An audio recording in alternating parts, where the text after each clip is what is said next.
Good morning, and thanks for tuning in to the podcast today. I'm Ron Paulus, and I'm a senior quarterback at Penn. I'm here with Zach David, a junior wide receiver on the football team. There's been a lot of time since done a last podcast, and life's different now. Things have changed. You have to wear masks everywhere. We're in the world of coronavirus in 2020, and a lot's going on, and a lot of people have dealt with it in different ways, and I'm wondering, what have you been up to, Zach? Since the start of 2020 and the new corona protocols, it's been really weird just adjusting to life how it is now, and having to wear a mask everywhere we go and waking up and going straight to our computers, and it's just weird adjusting. But we're so separate now. It's our school, nothing wrong with it.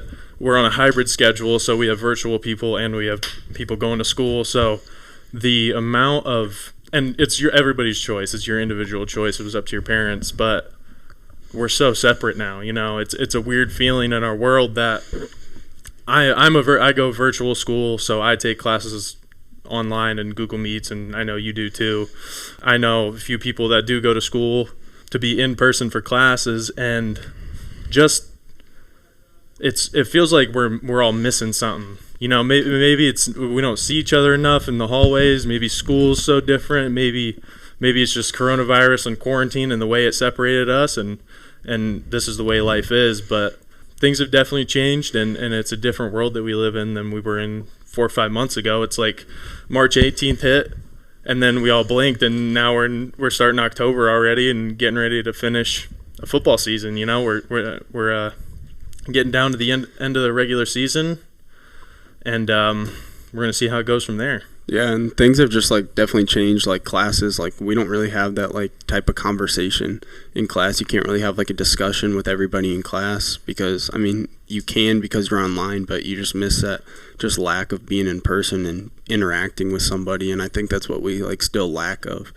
in these new protocols. And the sad thing is, it might be a while too. Yeah, there's no saying when this is going to be over, and I know they're working on a vaccine right now, but there's no saying when it's going to be done or how that vaccine's going to work, if everybody's got to get it before we can all go back to normal, or if you get to choose if you get it or not, and if you're different because if you get it or not. And there's so many variables, and that's what's going to be so interesting in the next few years, is we're all in so different situations and circumstances that nobody knows what's exactly right to do and how to solve it. You know, there's no easy solution, and we all know that. So we're all doing our best and trying to stay healthy and just trying to get through it together.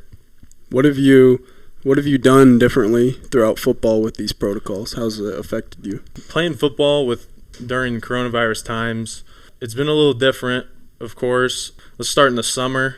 In the summer, I usually have football camps to go to and all this stuff. We have some of our summer workouts, but that was in the middle of lockdown. We weren't doing anything.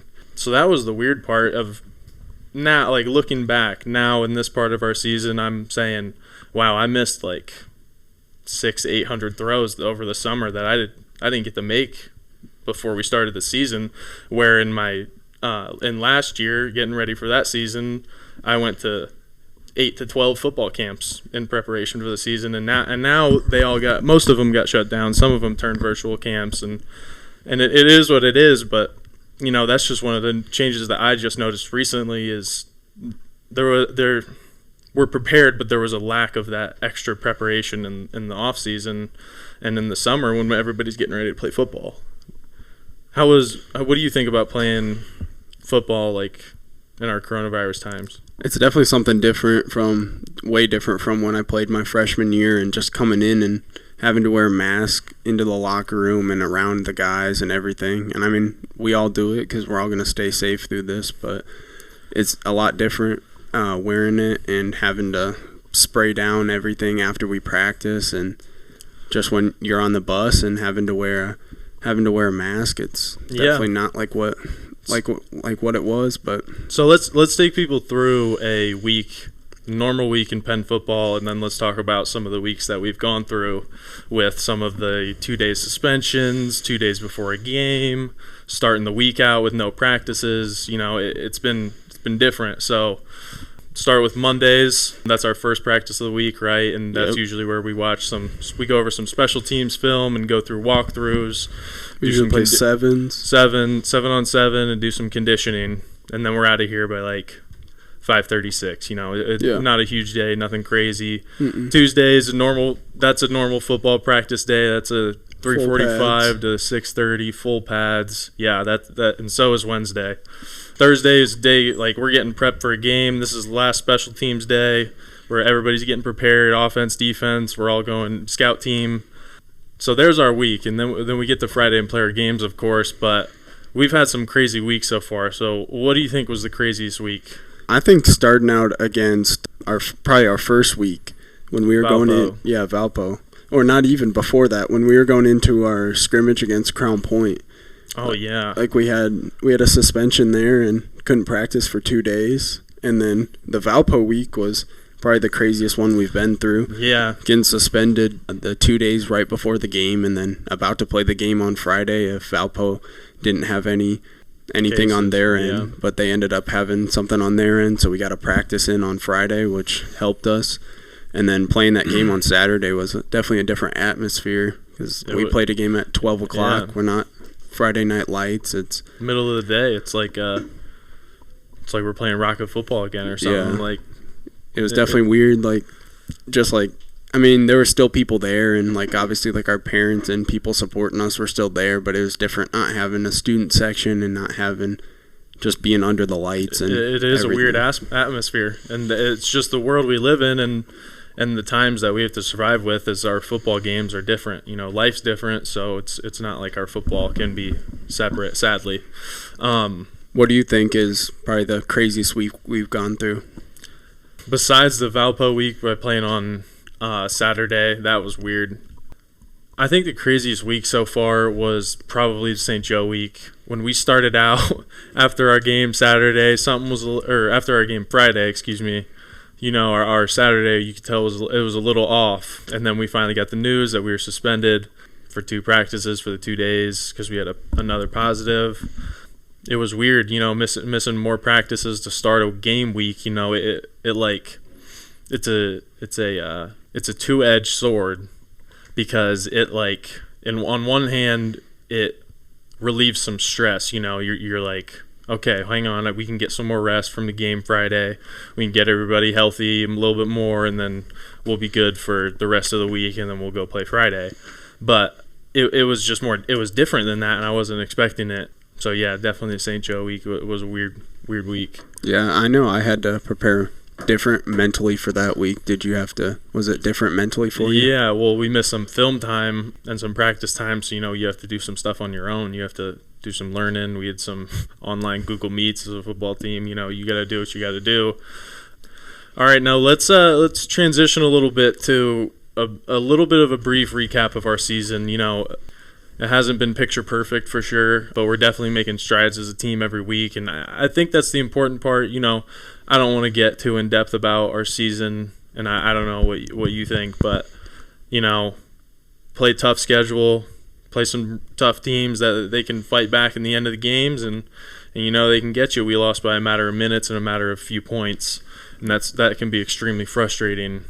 But I think that's where our team's strength lies, and that's where the strength lies in like the people we are on our team is we're dealing with coronavirus whenever it pops up, and we're dealing with some pretty tough teams, and we're gonna make it by. So, and now we're looking into New Prairie this Friday. So what do you think about that game? Give me a little preview. How are you feeling going into this one? New Prairie is definitely a good team. They're going to be a tough team, but we've played tough teams all year. We've battled through them. We've practiced for them, and I think this week's going to be a really good week for us, and just keep taking strides as a team and continuing to show who we really are. And New Prairie's going to be good, but I think we'll be able to handle them.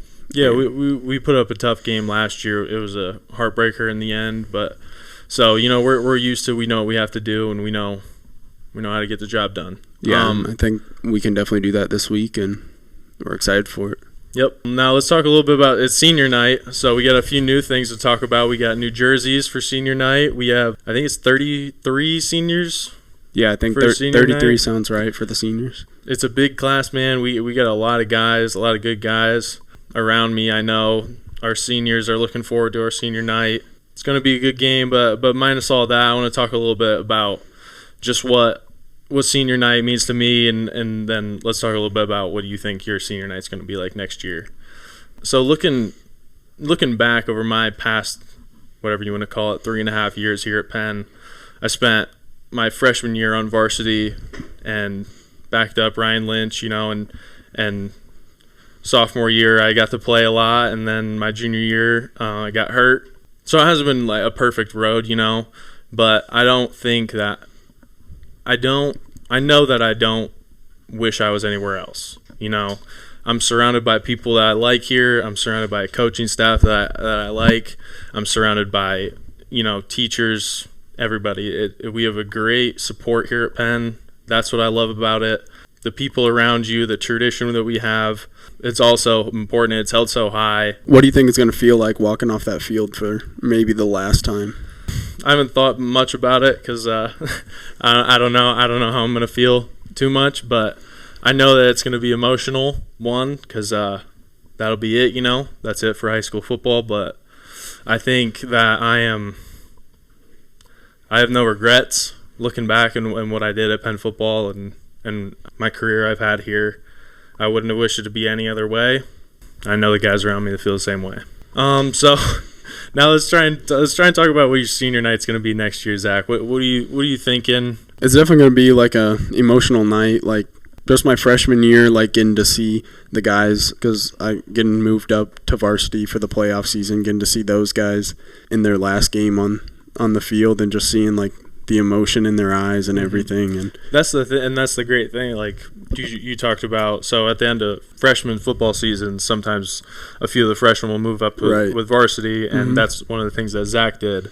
And I think that's one of the great things that you got to do, and when you're a freshman, you get to do that, is you build more relationships in football. Yeah, I mean, I didn't know those guys like super well, but just being with them throughout the playoff season and everything, like I got close to them, and even though I was a freshman and they were seniors, like they still interacted with me, and we were all still like teammates, and it was still super sad to see them go. And so I think next year it's going to be a really emotional night for me, just like the last time I'll probably ever play football obviously at Penn, but just in general, it'll be an emotional night for me.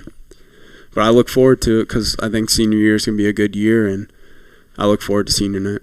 And I think that's one of the great things about Penn football is do you think that when you were a freshman, you got moved up and you got to build a relationship with the upperclassmen and the seniors, you got to see what at so young in your career so far, you didn't know it then maybe, but at so early in your process of playing football at Penn, did you realize the relationships, and did you get to see different things of the upperclassmen and the guys who were doing it for the last time as a freshman? Yeah, I mean, as a freshman when I got moved up, like not only building a relationship with just the seniors, but even the guys that I was going to be playing with my following year, and just getting to know them and seeing football like at almost the biggest time in the playoffs, and getting to see everything, just how going through a varsity practice and everything like that. I think it gives you good perspective, right? Yeah, it definitely gives you a good perspective on like not only what's going to be next year, but just like the atmosphere that you're going to be around. And what to expect when senior year comes. And we're going to find out how my senior night goes this Friday night. So go Penn football, and we'll see you then.